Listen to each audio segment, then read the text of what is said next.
श्री कृष्णा श्री कृष्णा श्री कृष्णा श्री कृष्णा।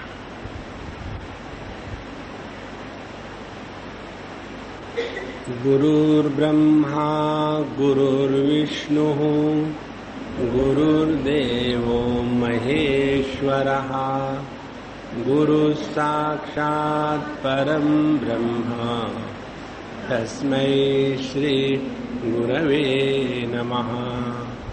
तस्मै श्री गुरवे नमः।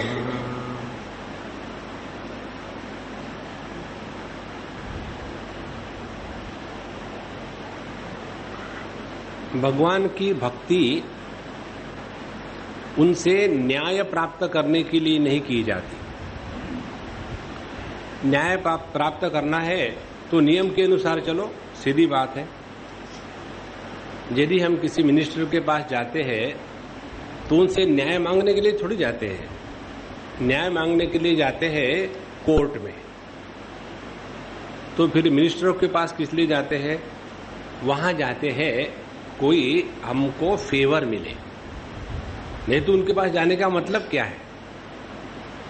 इसी प्रकार से जब हम भगवान की भक्ति करते हैं तो भगवान के भक्ति के माध्यम से हमें न्याय अपेक्षित नहीं है। हम चाहते हैं कि जैसे भी हम हैं हमको भगवान से कुछ मिले, तब तो भक्ति का महात्म्य है, अन्यथा वह व्यर्थ है। इसलिए ये सिद्धांत बताने के लिए जब यह समुद्र मंथन का कार्य हुआ तो इस कार्य को करने के पश्चात सुखदेव जी कहते हैं परीक्षित को 28वें श्लोक में, एवं सुरा सुरगणा समदेश काल हेत्वर्थ कर्म बतयोपि फले विकल्पाः तत्रा मृगम सुरगणा फलमंज सापुम यत्पाद पंकज श्रयणान्न दैत्याः।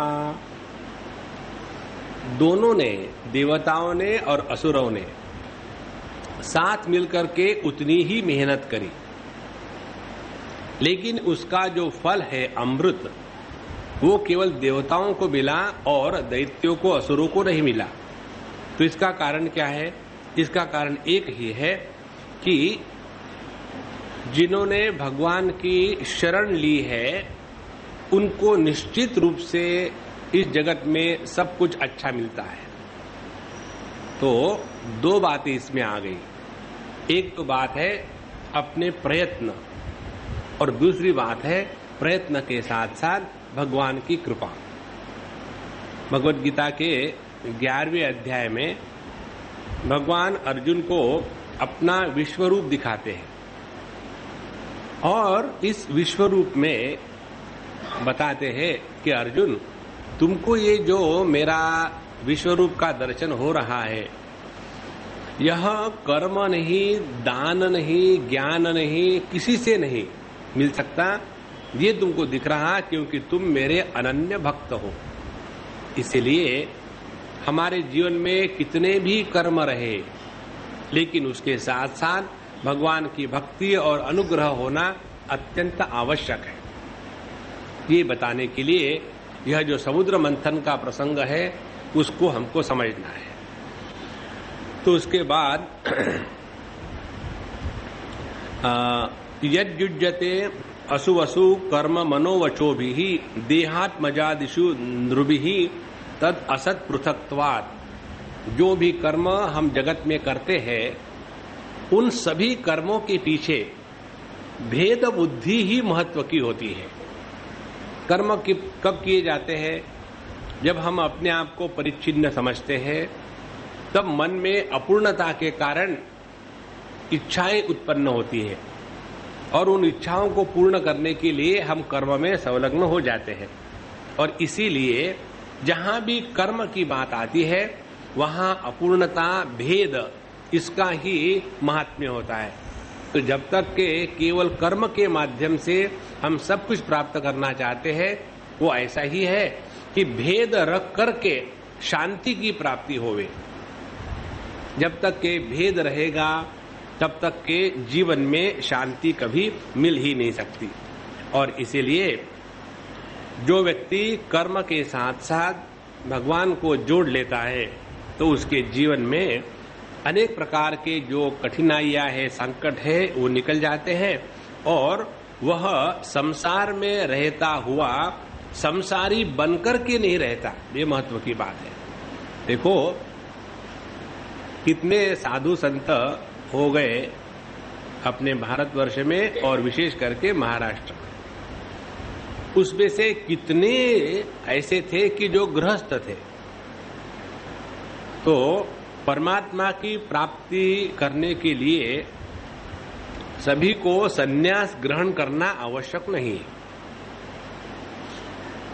और संसार में रहकर उन्होंने अपने जीवन में सब कुछ प्राप्त कर लिया। इसका कारण यही था कि कर्म के साथ साथ उन्होंने भगवान की भक्ति करी थी। और इसीलिए जैसे किसी पेड़ के मूल को पानी पिलाओ तो उसके द्वारा सभी डालियां, पत्ते, फूल उनको मिल जाता है, उसी प्रकार से हमारे जीवन में परमात्मा का आवाहन करने से जीवन के सभी जो रूप रंग है वो खिल जाते हैं। यहाँ तक के हमने कल देखा था। इसके साथ 9वां अध्याय 8वें स्कंद का पूरा हुआ। अब ये जो समुद्र मंथन का प्रसंग हमने देखा है, इसको आध्यात्मिक दृष्टि से चिंतन करें।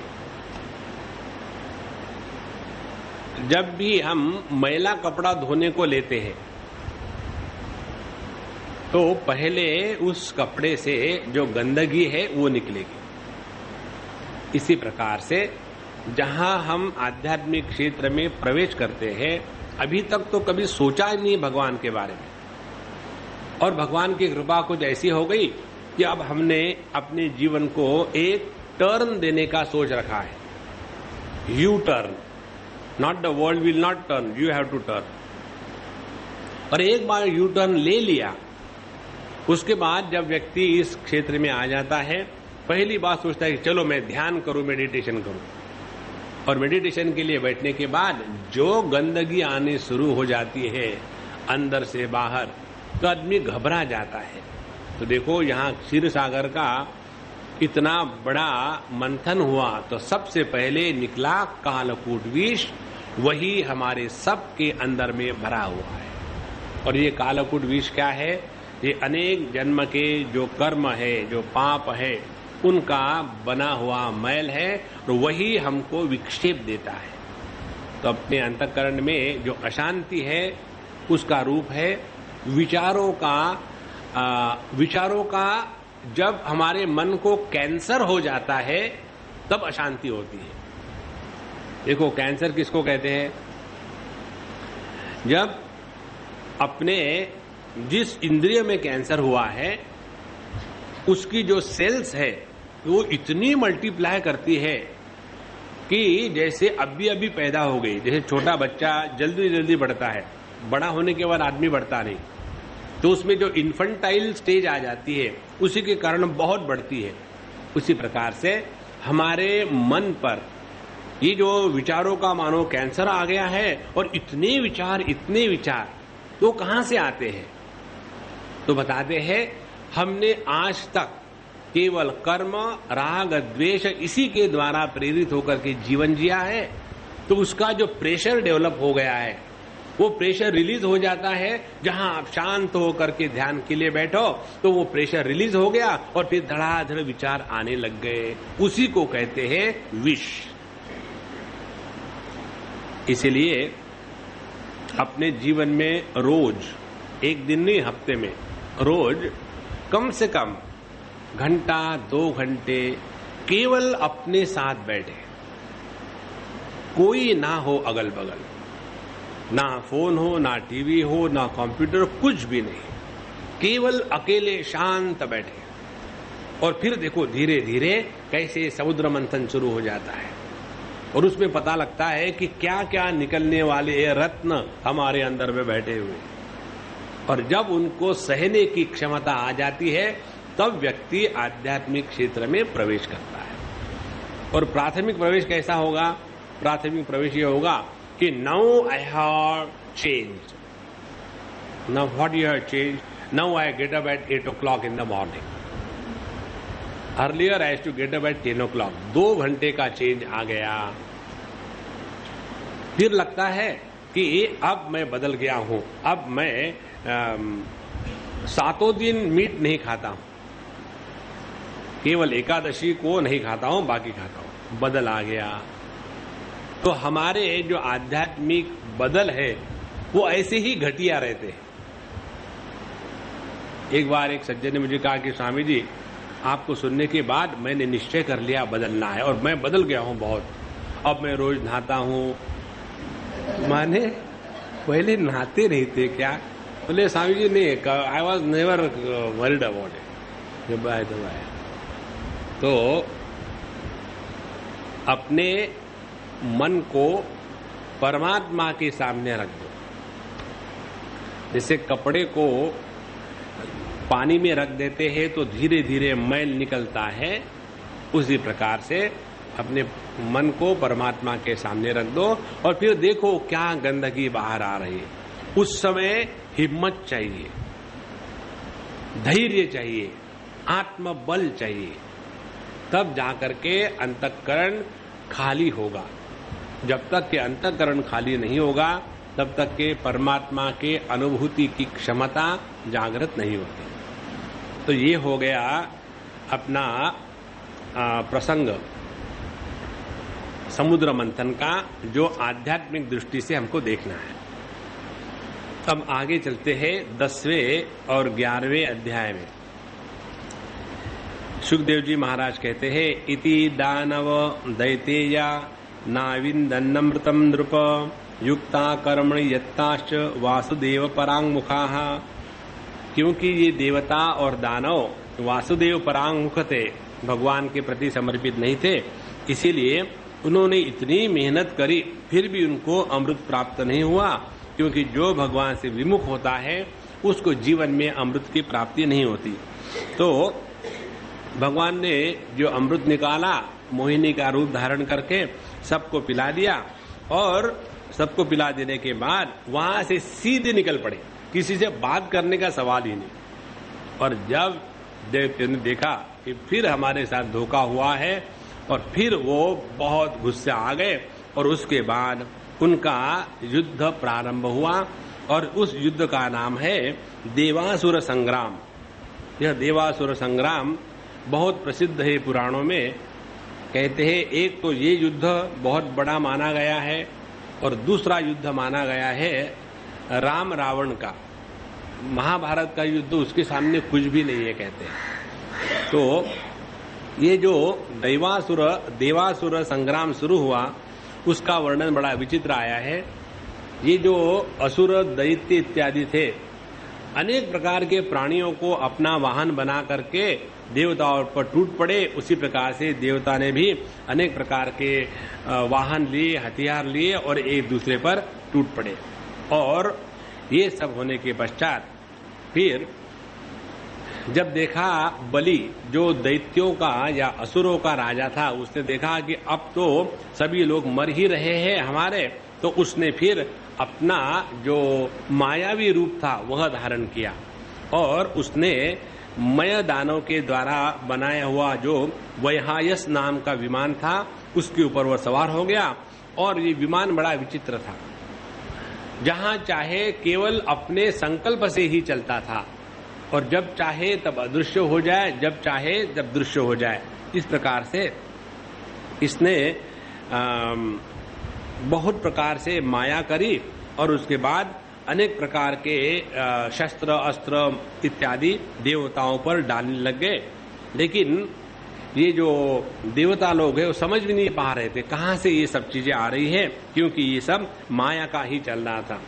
उस समय इंद्र ने ऐरावत पर बैठ करके बलि के साथ युद्ध करने की सोची। इस प्रकार से अनेक प्रकार के दैत्य, दानव और देव, इनके सब नाम बताए हैं, और बड़ा जोर से घमासान युद्ध होने लग गया। और उसके पश्चात जब ये युद्ध चल रहा था तो इस युद्ध में अनेक लोग मरे, किसी के हाथ कट गए, किसी के पैर कट गए, किसी के सर कट गए। और जब देखा ये देवताओं ने कि इतना अमृत पिया है फिर भी वो हार रहे हैं, इतना अमृत पिया है फिर भी वो मर रहे हैं, तो ऐसा क्यों हुआ? यदि अमृत पा करके वो अमर बनना चाहते हैं और उन्होंने अमृत लिया भी, फिर भी उसमें खोट क्यों आ गई? ध्यान से सुनने की बात है। इस पर साधु संत लोग बताते हैं, यहां भी आया है कि इसमें ये जो अमृत प्राप्त हुआ देवताओं को, उसमें दगाबाजी करी गई थी दैत्यों के साथ। तो ये दगाबाजी के पाप के कारण देवताओं को सब कुछ मिला, अमृत मिला, फिर भी वह अमृत कार्यान्वित नहीं हो पाया। माने दगाबाजी से यदि हम कोई काम करें तो ऐसे लगता जरूर है कि हम सफल हो गए, लेकिन वही हमको आखिर में जाकर के धोखा देता है। तो जब उन्होंने देखा कि अब ये अमृत भी काम नहीं कर रहा, फिर उन्होंने भगवान से प्रार्थना करी और भगवान का स्मरण किया।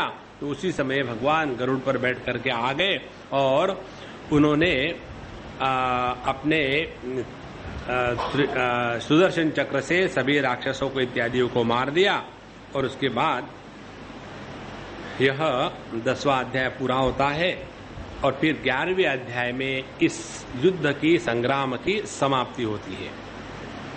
और जब ये इंद्र और बलि दोनों का युद्ध चल रहा था और उस समय इंद्र ने अपना वज्र लिया, जिस वज्र से उसने वृत्रासुर को मारा था, उस वज्र को लेकर के जब बलि पर चढ़ पड़े तो उस समय बलि ने जो बात कही है वो बहुत ही सुंदर है। यह 11वें अध्याय का 7वां श्लोक है। बलि ही उवाच। तो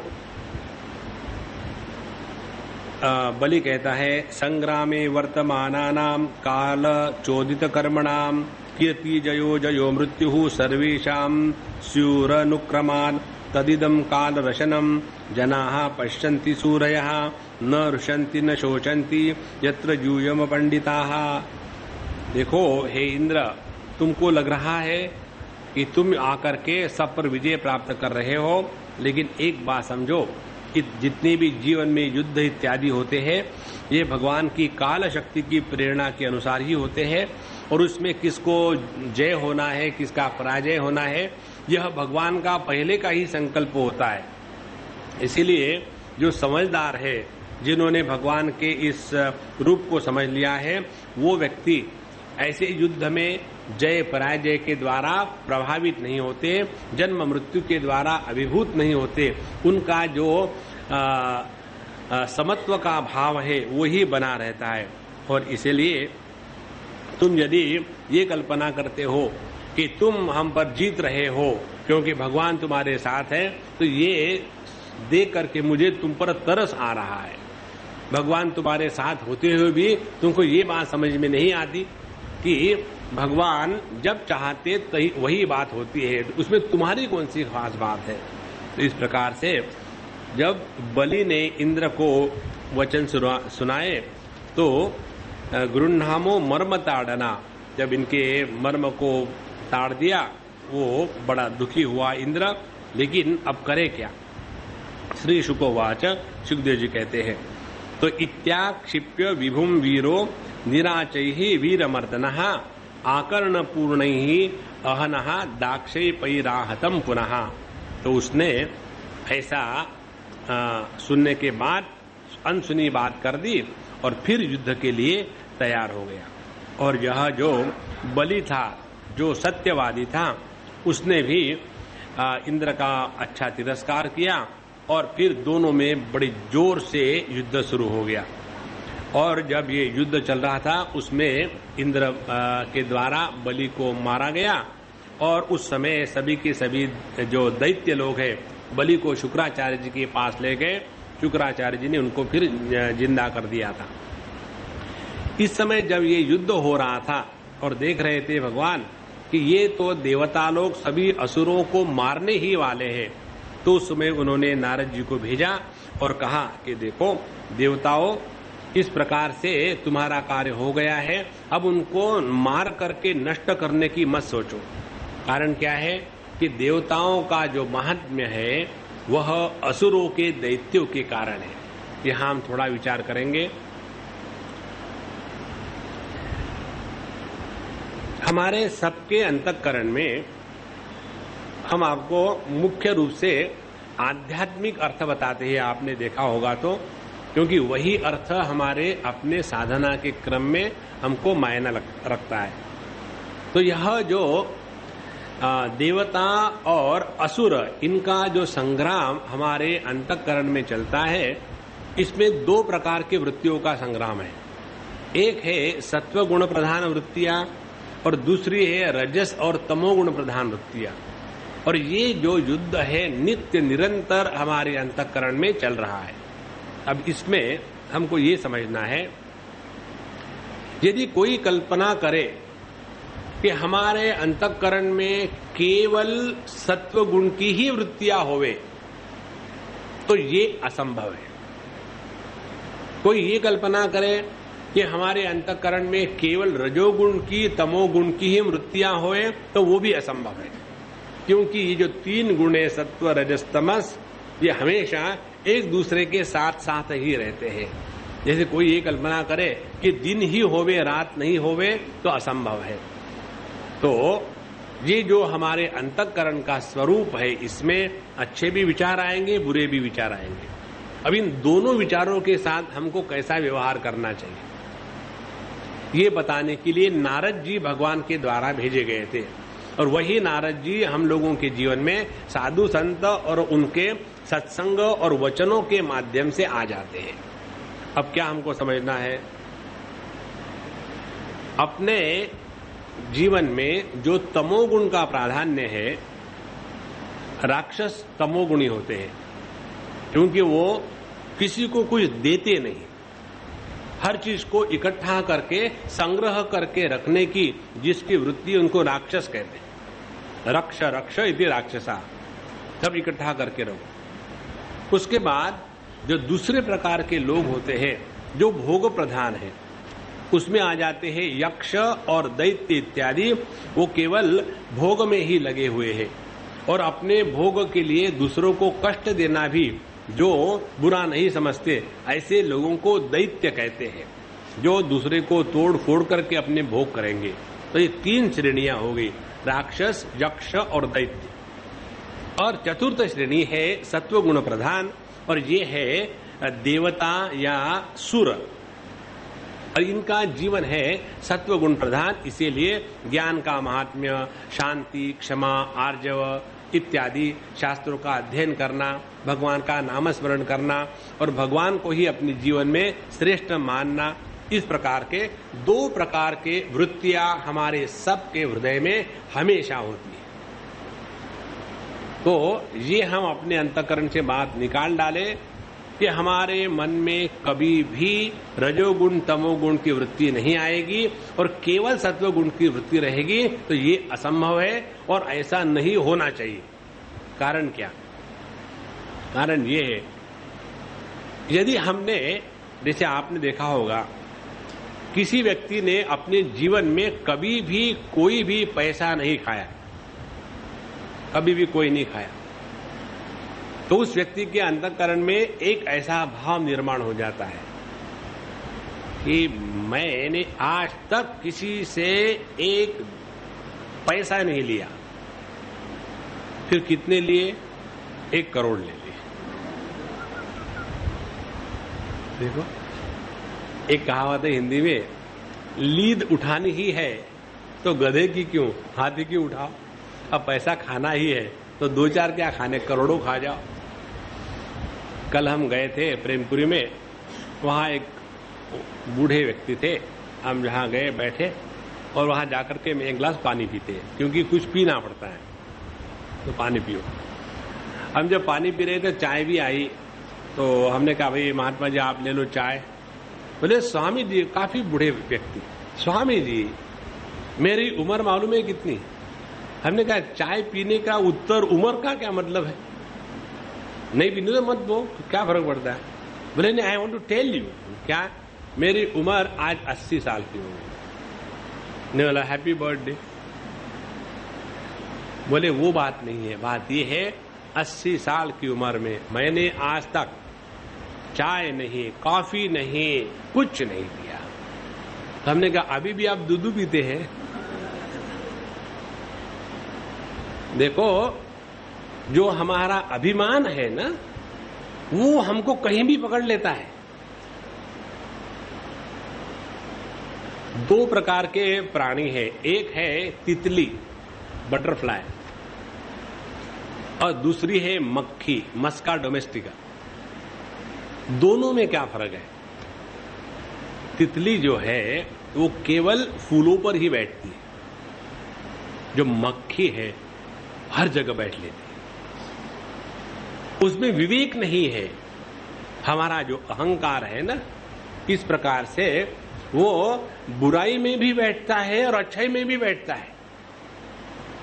जिनमें समझो क्रोध आता है ज्यादा, जिनको, उस व्यक्ति को अपने क्रोध के बारे में बोलने का जब मौका आया तब कैसा कहता है, स्वामी जी मेरे घर के सबको मालूम है कि जब तक मैं शांत हूं तब शांत हूं, जब मुझे क्रोध आ जाता है ना तो सब लोग एकदम चुप हो जाते हैं, मालूम है कि आप डैडी को क्रोध आ गया है।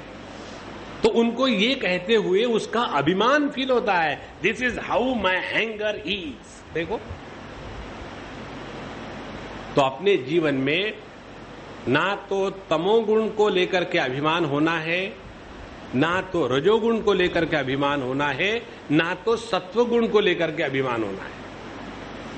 तमोगुणी जो अभिमान है वो संग्रह को लेकर के होता है। मेरे पास इतनी गाड़ियां हैं, इतने बंगले हैं, इतने पैसे हैं, मेरे पिताजी ने ये दिया है, तुमको क्या मालूम है। ये जो है ना, ये सब तमोगुणी अहंकार है। दूसरा है रजोगुणी अहंकार, मैंने ये किया, मैंने वो किया, मैंने इतने यज्ञ बनाए हैं और मैंने इतनी धर्मशालाएं बनाई है, मैं इतना पैसा करता हूं, मैंने इतना पैसा इकट्ठा किया है गुजरात के लिए और मैं गुजराती हूं, तो मैंने अपने पास ही रख लिया। नारायण देखो कैसा आनंद है, कर्म की प्रधानता से लेकर के अपना अहंकार जागृत हो गया। और तीसरा ये सत्व गुण को लेकर के कि I am very simple, I never put on even iron clothes, केवल खादी के ही कपड़े पहने। हम कभी भी वाहन में नहीं चढ़ते, लोग हमको गोद में उठा के ले जाते हैं। ये सब जो चीजें है ना, अपने साधना को लेकर के, ये सब सत्वगुणी अहंकार है। और ये सत्वगुणी अहंकार कैसा जागृत होता है?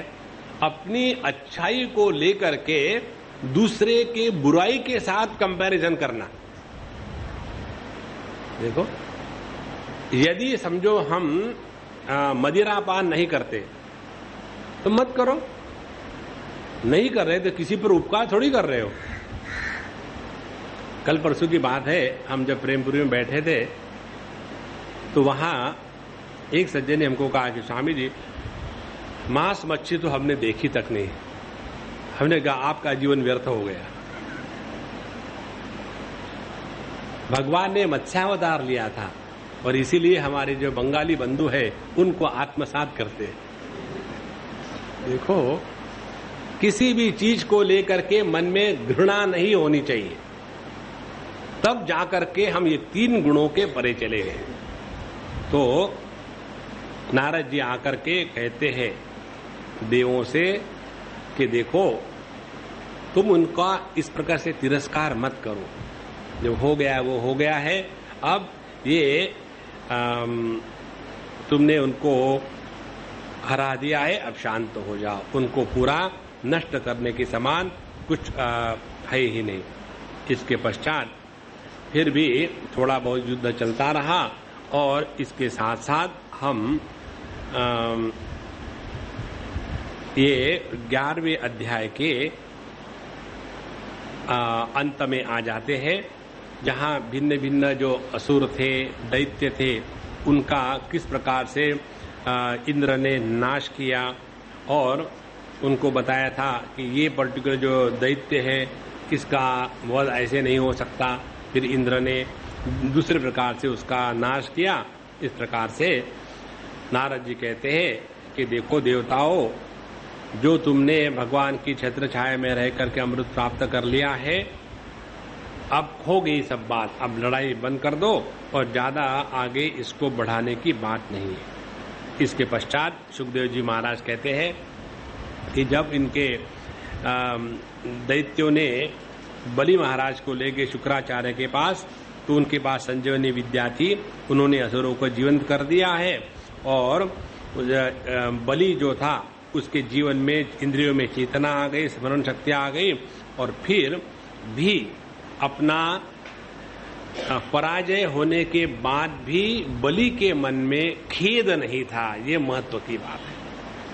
देखो, हमने पिछले बार एक चरित्र देखा था वृत्रासुर का। वृत्रासुर को भी इंद्र ने मारा था, वो उसको हराया था। वो भी पिछले जन्म का भगवान का बड़ा भक्त था, इसीलिए उसके मन में हारने के कारण दुख नहीं हुआ और जिससे हारा गया उस इंद्र के प्रति वृत्रासुर के मन में द्वेष की या बदले की भावना जागृत नहीं हुई।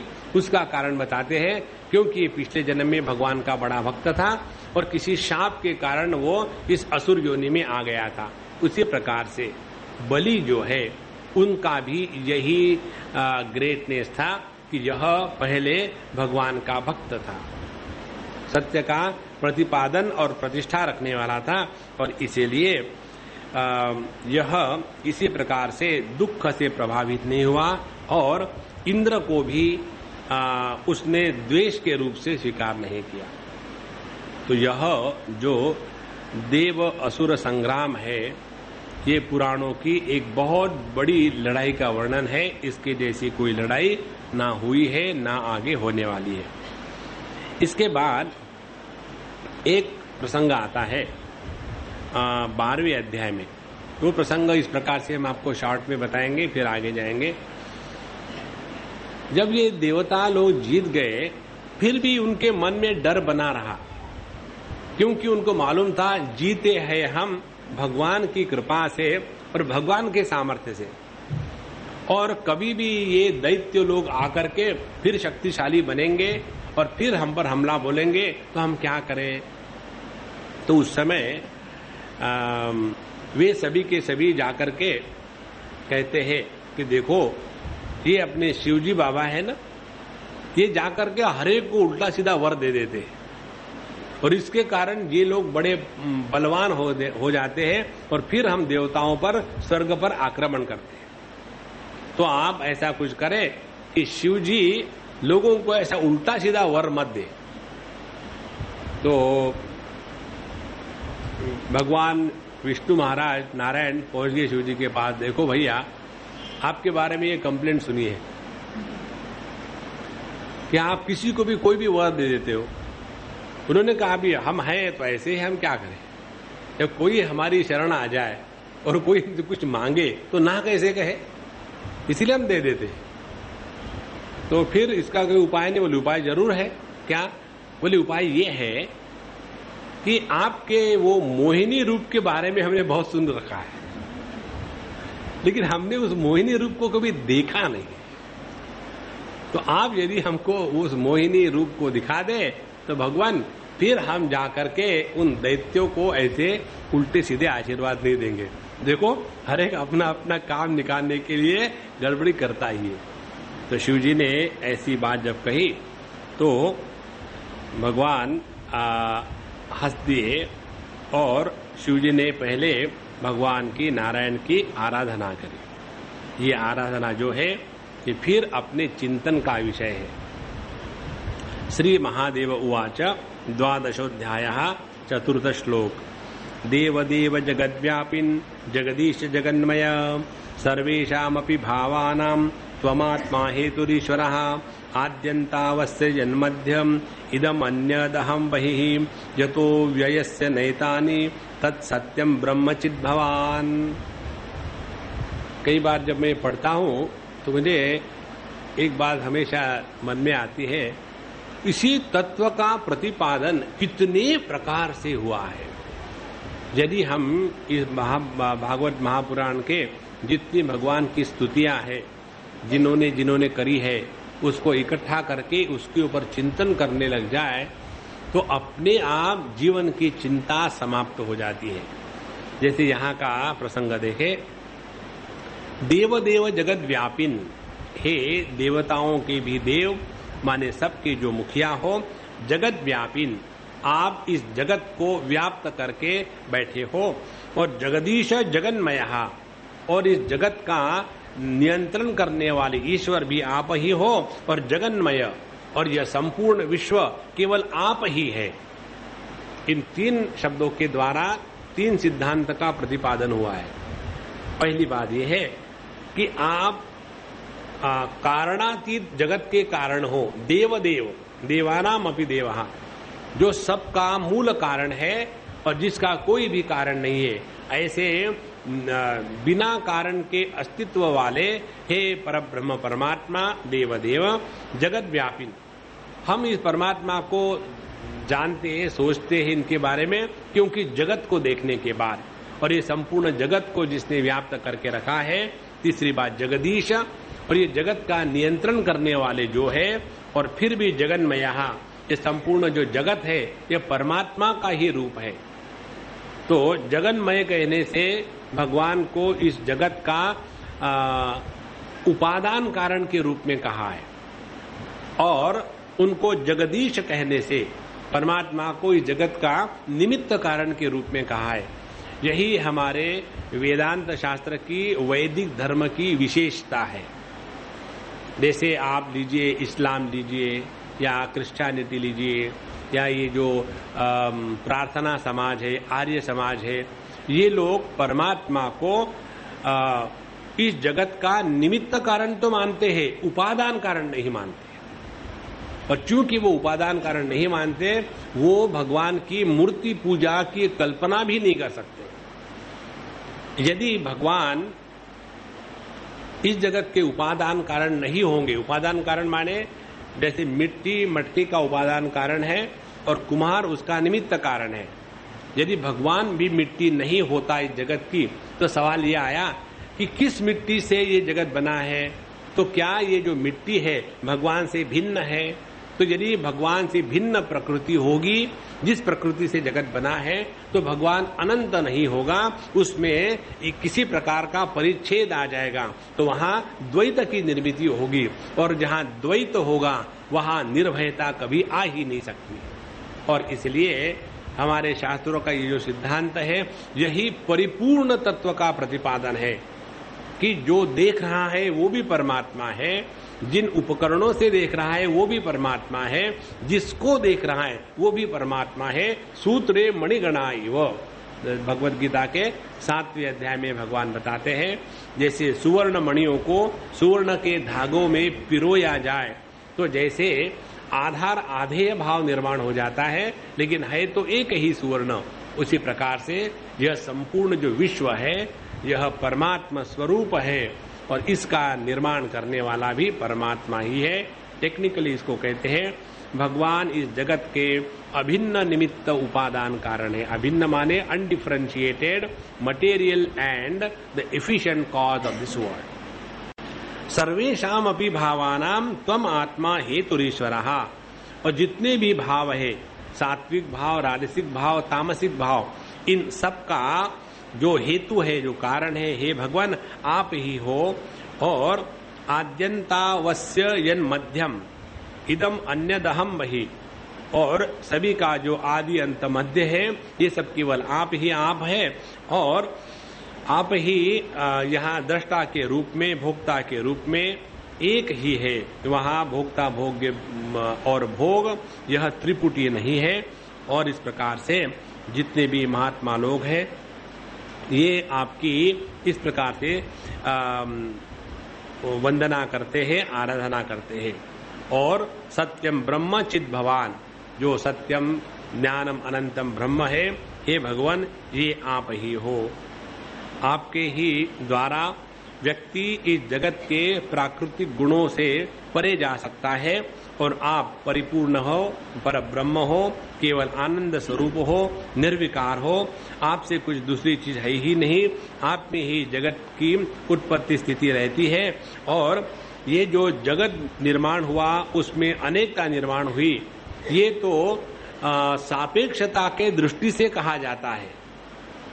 परमात्मा के दृष्टि से ना तो जगत निर्माण हुआ है, ना तो जीव निर्माण हुआ है। जरा इस पर थोड़ा विचार करेंगे।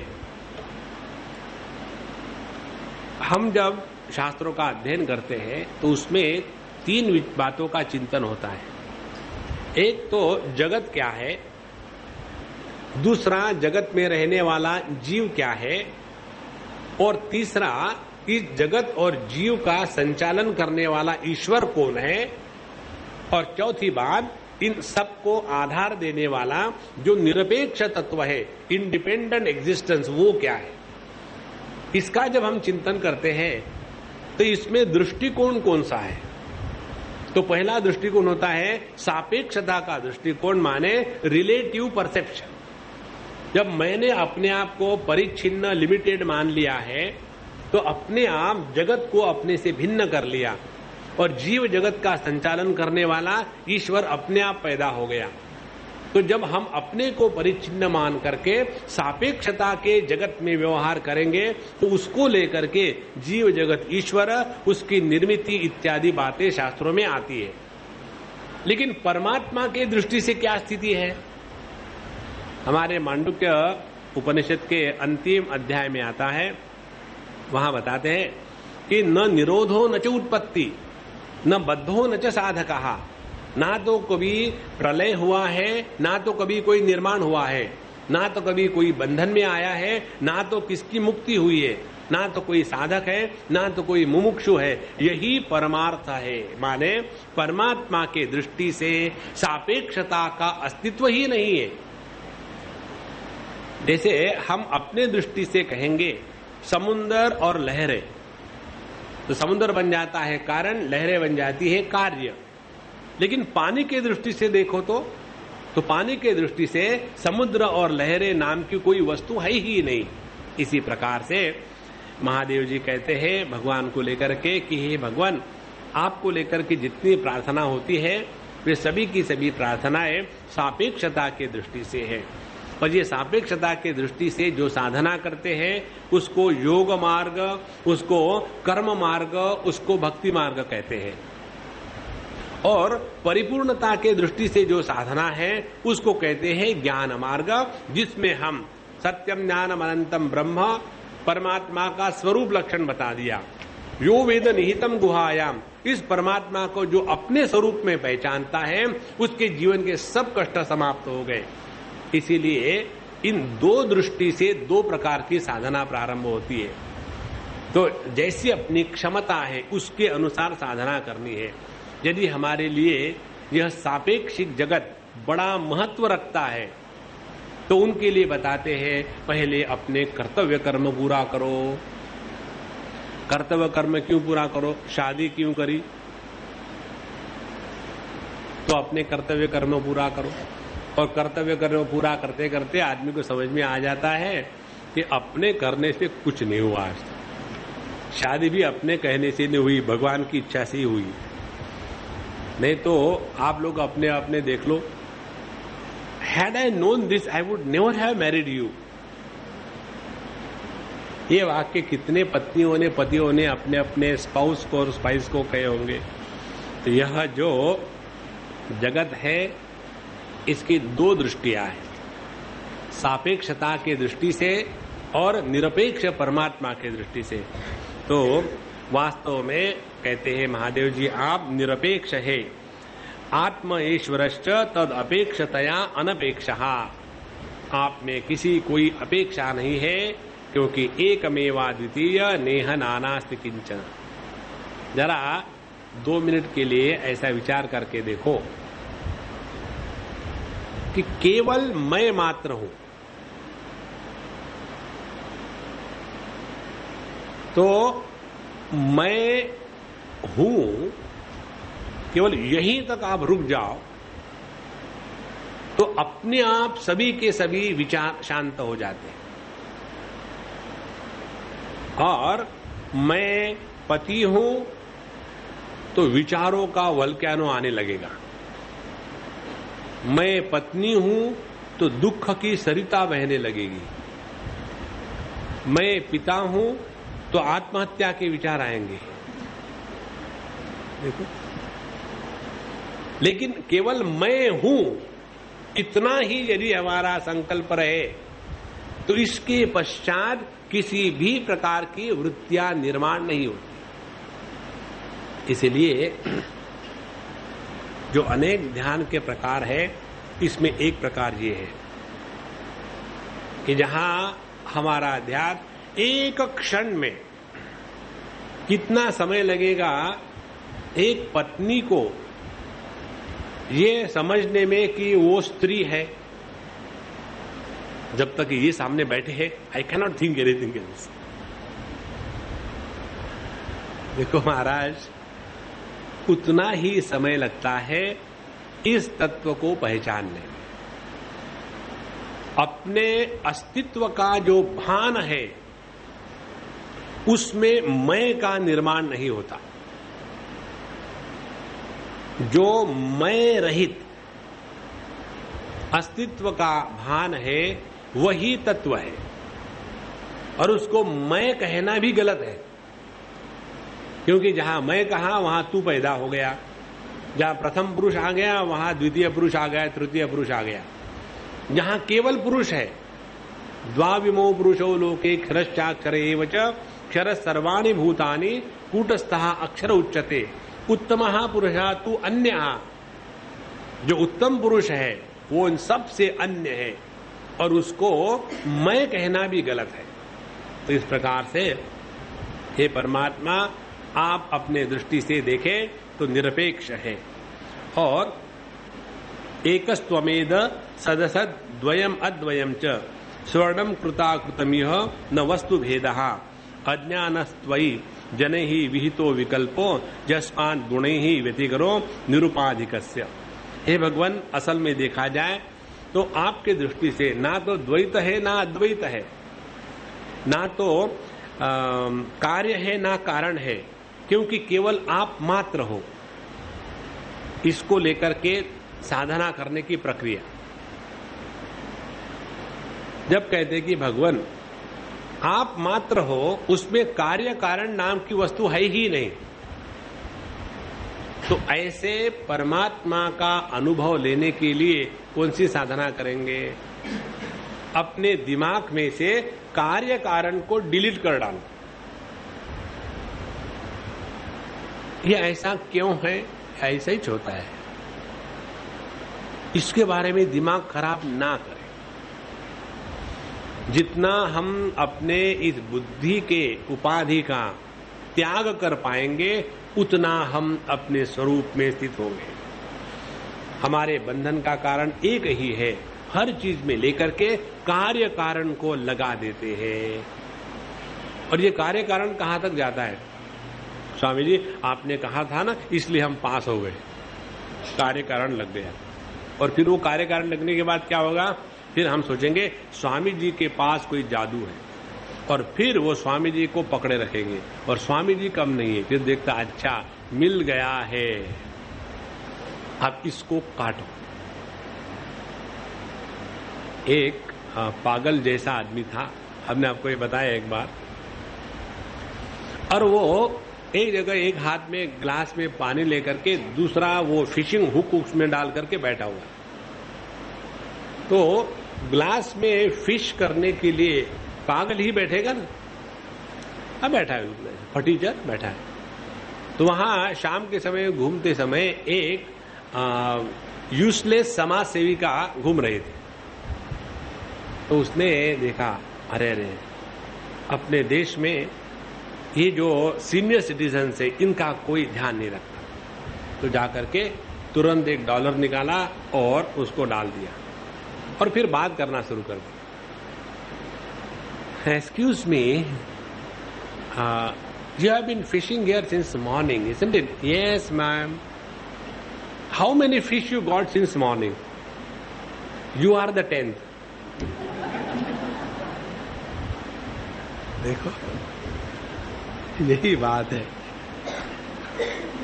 नारायण, ये जो कार्य कारण है ना, महात्मा जी के कारण सब कुछ हो गया और फिर महात्मा जी को चिपक गए, महात्मा जी ने देख लिया अब इनका ग्लू पक्का हो गया है, अब जो कुछ करवाना है इनसे करवा लो। इसी प्रकार से हम अंधे नैव नीयमाना यथांधा। देखो, जो सद्गुरु होते हैं,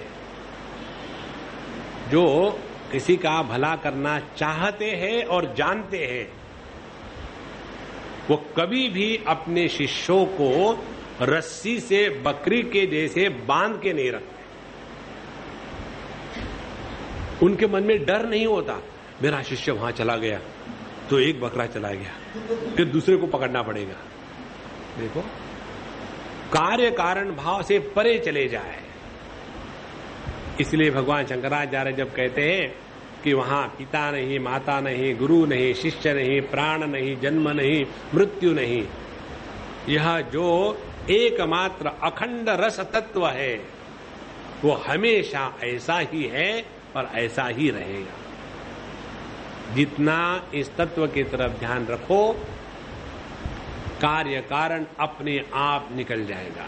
इस प्रकृति में सबसे बड़ा महामंत्र कौन सा है? कार्य कारण मिथ्या। इस मंत्र को हृदय में रखो। इस चढ़ाव कॉन्स्टेंटली राम राम राम राम राम राम राम। बेचारे राम जी को परेशान डे 1 से, कल ही उनका पैदा जन्म हो गया और अभी से उनके पीछे लग गए राम राम राम राम राम राम।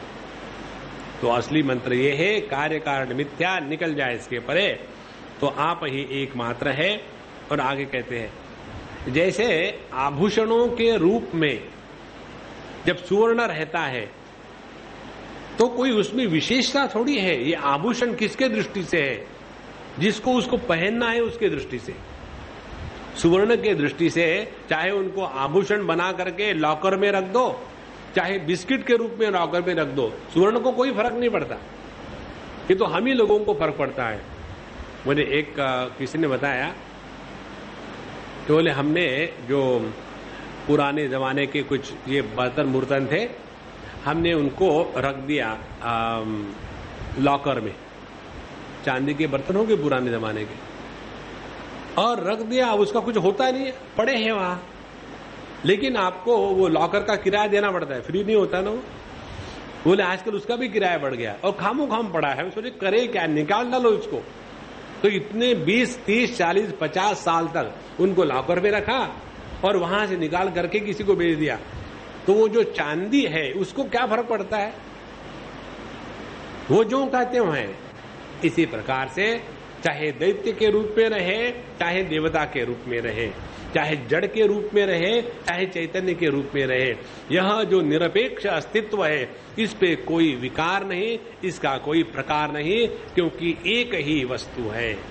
इस प्रकार से जो व्यक्ति अज्ञानतः त्वयि जनैहि विहिता विकल्पः, अज्ञानतः अज्ञान के कारण लोगों ने आप में अनेक प्रकार के विकल्प निर्माण कर दिए हैं।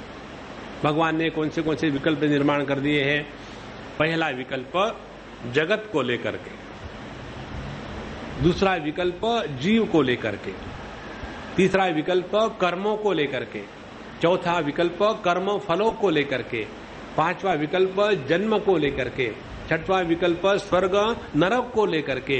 ये सभी की सभी बातें केवल सापेक्षता में रहने के कारण है, निरपेक्ष में इसका कहीं भी कोई अस्तित्व नहीं है। इसीलिए जब हमको ये तत्व की बात समझ में नहीं आती ना, तो हम शब्दों में फंस जाते हैं। जैसे यहां शिव जी भगवान नारायण की स्तुति कर रहे हैं, क्योंकि ये विष्णु को या वैष्णवों का पुराण है, लेकिन तत्व तो एक ही है। यदि आप शिव पुराण पढ़ो तो शिव पुराण में आपको मिलेगा कि जब शिव जी एक दिव्य स्तंभ के रूप में ब्रह्मा जी और विष्णु के सामने उपलब्ध हो गए, तो उन्होंने बहुत प्रयत्न किया कि ये दिव्य स्तंभ क्या है, तो फिर ऊपर चले गए ब्रह्मा जी, नीचे चले गए विष्णु, और उन्होंने बड़ा प्रयत्न किया, फिर भी उनको उनका अंत नहीं लगा। तो ऊपर जो जाकर के मंदिरों में होता है ना एक हंस का चित्र और नीचे होता है कश्यप का चित्र, तो वो उस प्रसंग को लेकर के है। क्यों कि शिव जी पर ब्रह्म परमात्मा है, उनके सामने ब्रह्मा विष्णु कुछ भी नहीं। ऐसा जो भिन्न भिन्न पुराणों में कथा का प्रसंग आता है, उसका तात्पर्य यही है। एक ही परमात्मा ब्रह्मा विष्णु महेश, एक ही परमात्मा को परम शिव कहो या नारायण कहो या उसी को कहो कि ये पर ब्रह्म परमात्मा है। जब तक ये विचार स्पष्ट नहीं होते हम लोग झगड़ा करते रहते हैं। हम यदि वैष्णव है तो शिव जी के मंदिर में नहीं जाएंगे, हम यदि शैव है तो एकादशी का व्रत नहीं करेंगे, एकादशी के दिन प्याज खाएंगे क्योंकि हम शैव है। नारायण, ये जो भेद है ये तत्व में कहीं नहीं है। इसीलिए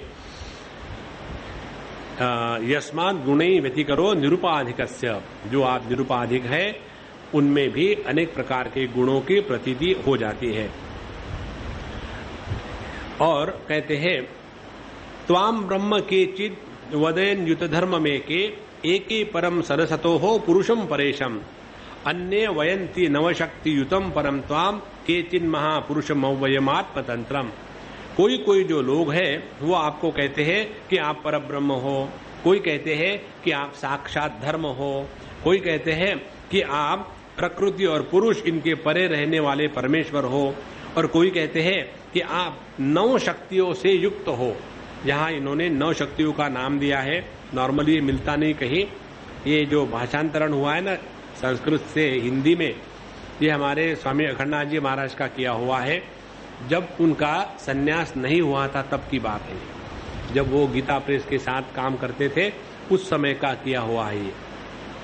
तो इसमें ये 9 शक्तियां जो है इसका नाम यहाँ दिया है विमला, उत्कर्षणी, ज्ञाना, क्रिया, योगा, प्रवि, सत्या, ईशाना और अनुग्रहा।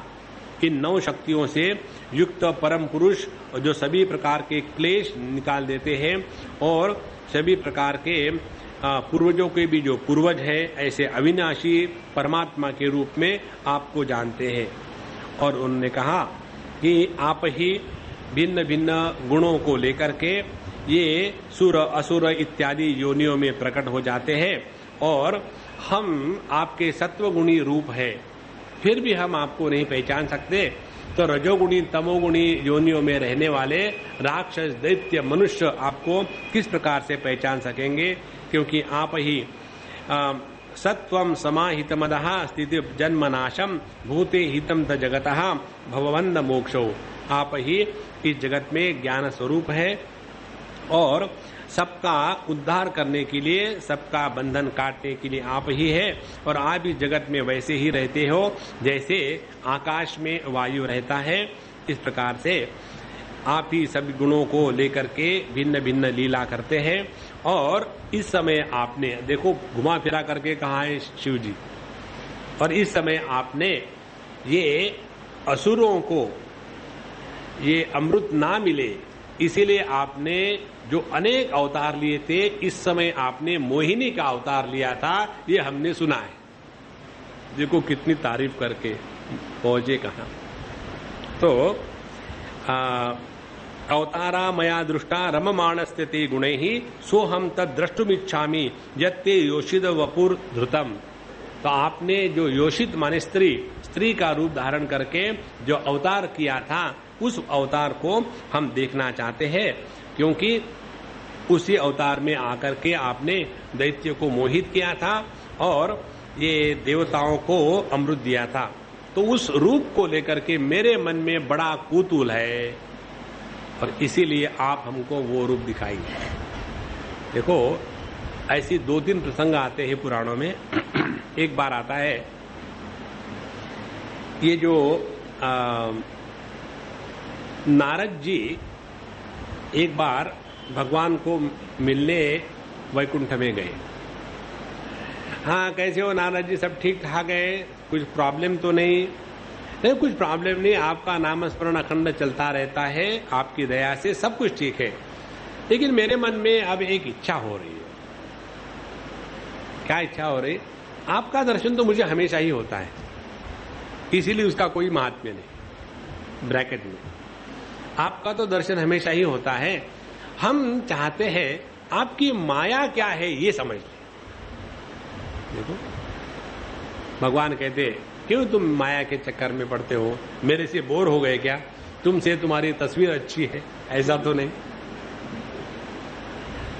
तो बोले कोई बात नहीं, अभी तो मेरे दर्शन कर लो। और फिर जब नारद निकल जाते हैं तो उनको सामने एक दिव्य नगरी का दर्शन होता है।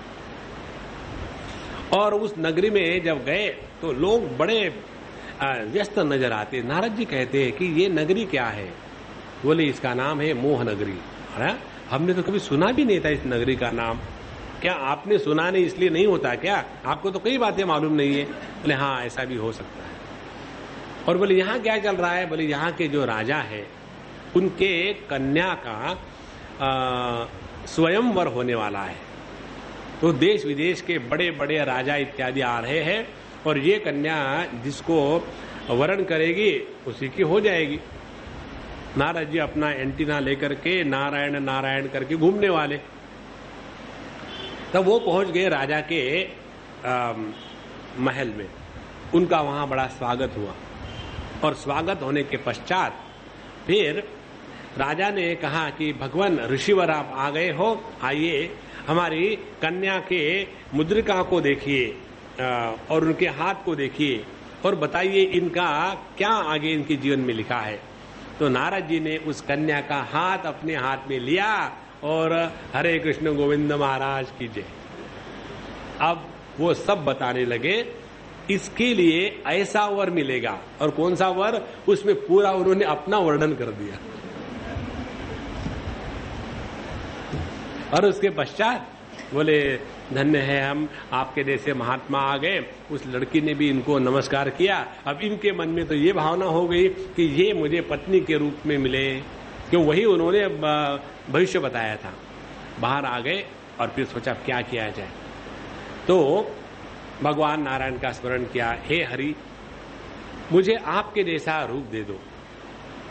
और उनकी प्रार्थना सुन ली भगवान ने, तथास्तु कहा। लेकिन हरि शब्द का अर्थ केवल भगवान नहीं बंदर भी होता है, व्याकरण का चक्कर है। तो नारद जी का चेहरा बंदर के जैसा हो गया।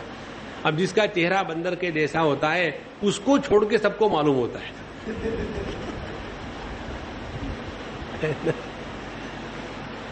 एक बार मैं कहीं बैठा था और वो दर्पण के सामने एक चिड़िया आई और वो ठोक रही थी, उसको मार रही थी। तो उस समय मैं सोच रहा था कि हम जब दर्पण के सामने खड़े होते हैं तब उसको मारते नहीं और ये मारती। कारण क्या है?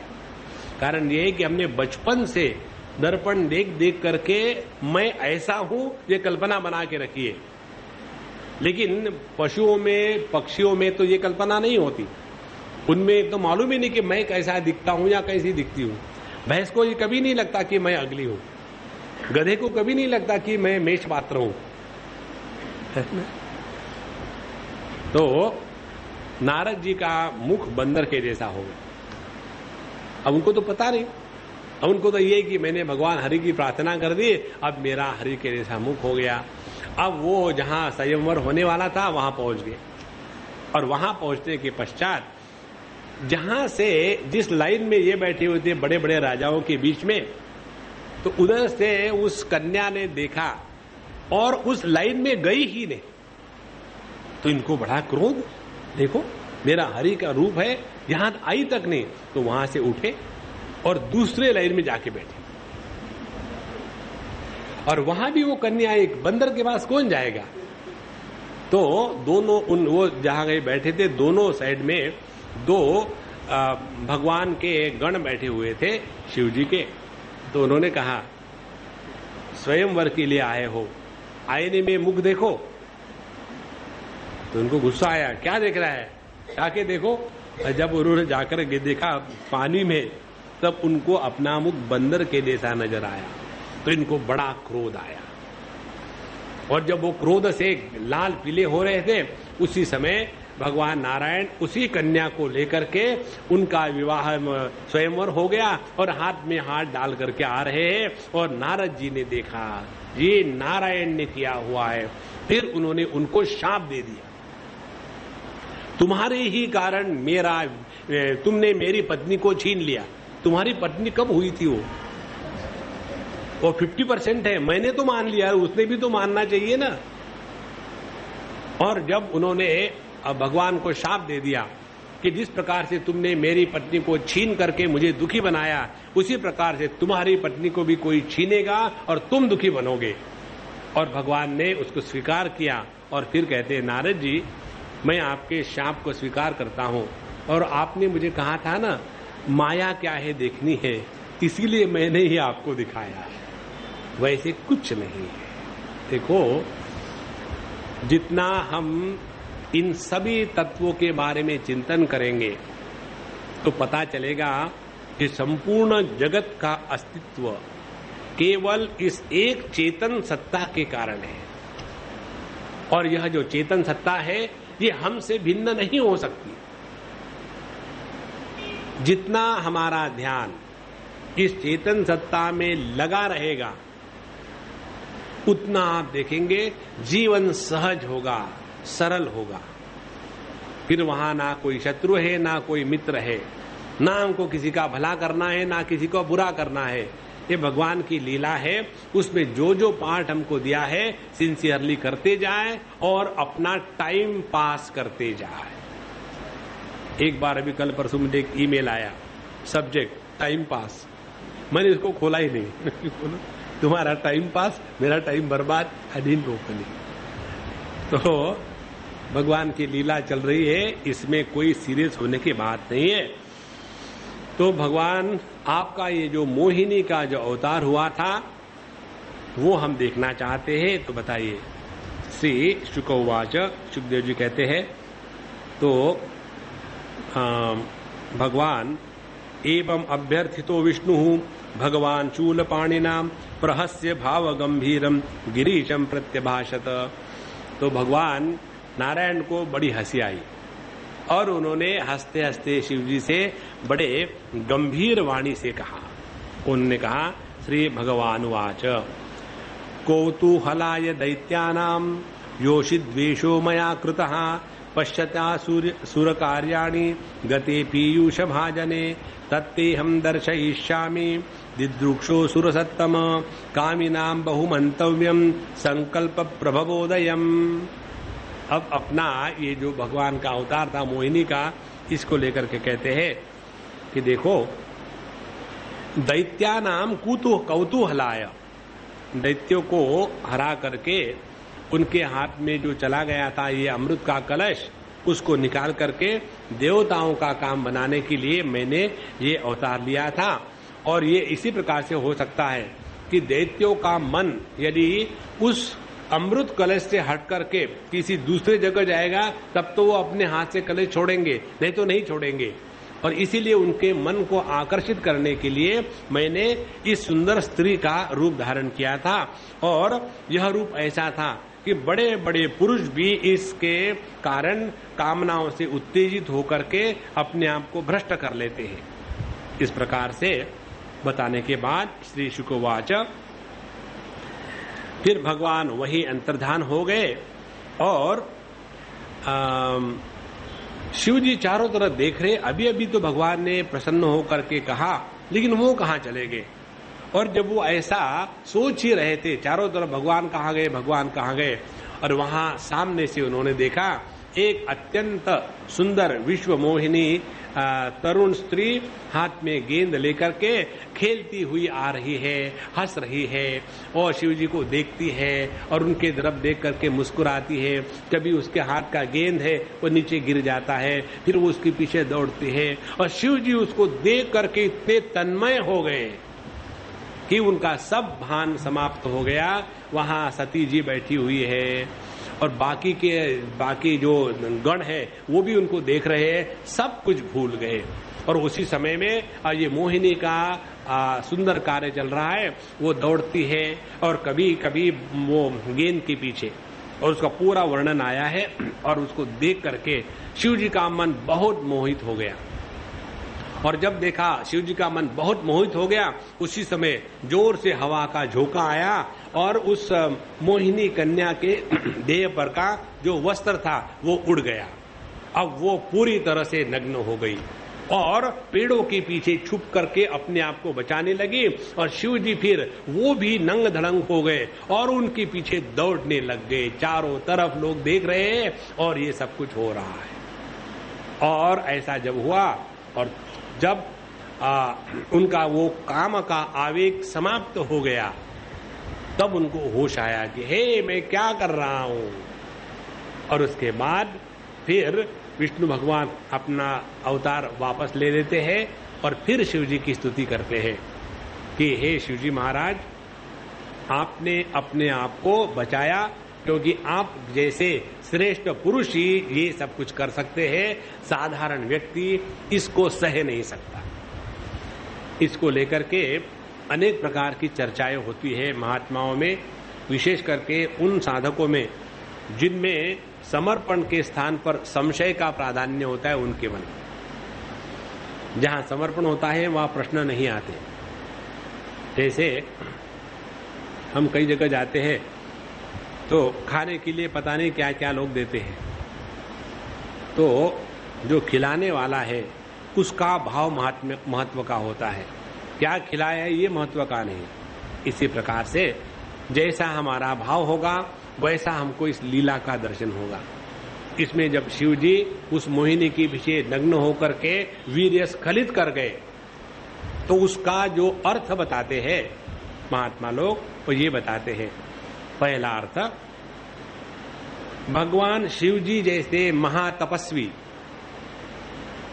वे भी इस स्त्री के चक्कर में आकर के अपने आप को खो बैठते हैं, और इसीलिए हम जो साधक गण हैं हमको अपने आप को हमेशा सबसे बचा के रखना चाहिए। ये उपदेश इस प्रसंग से हम सबको शास्त्रों ने किया है। पहला अर्थ ये है।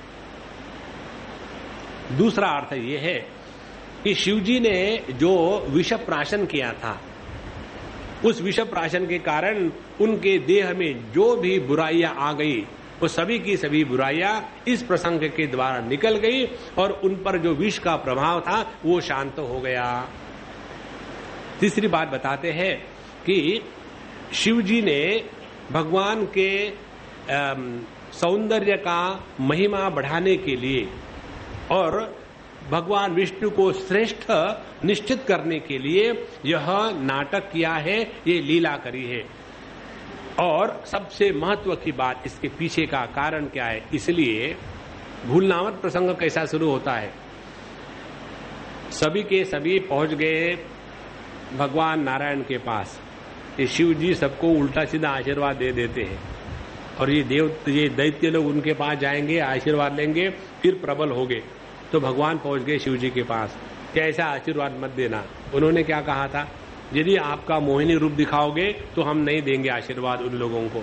मोहिनी रूप दिखा दिया, और जब दैत्यों ने देखा